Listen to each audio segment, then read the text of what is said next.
Kon jy ook al jouself skop oor jou woorde, oor die manier hoe jy iemand hanteer het? Ja, het jy ook al soos ek gebid?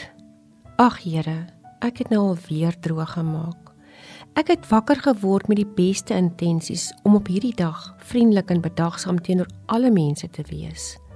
En nou Here, nou het ek alweer oor my eie ego, onnadenkendheid, ongeduldigheid en onvriendelikheid gestruikel.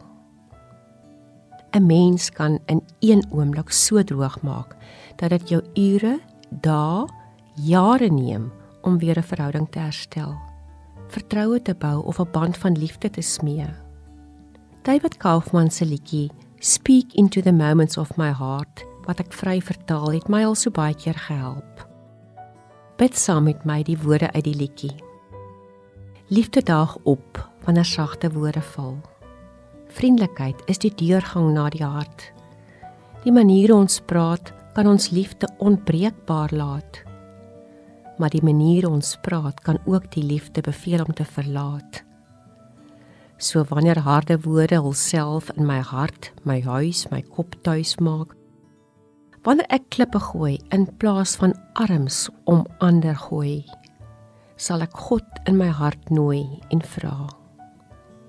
Ag Here, praat in die oomblikke van my dag, praat in die hoeke van my nag, maak my oë oop om te hoor, my hart om te luister.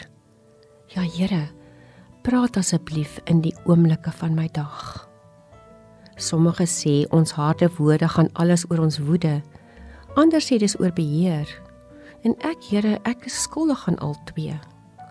En dit gebeur wanneer ek nie tyd maak om alleen by U te wees nie, vir een wees by U nie. So wanneer ek die stil nie kan vind nie, Here, sal ek bid dat U woorde my sal bind. U woorde gee my lig om die pad na teerheid te kry. U stem verander die manier hoe my woorde val. So Here, praat asseblief in die oomblikke van my dag, in die hoeke van my nag. Praat met my. Praat asseblief deur my. Amen.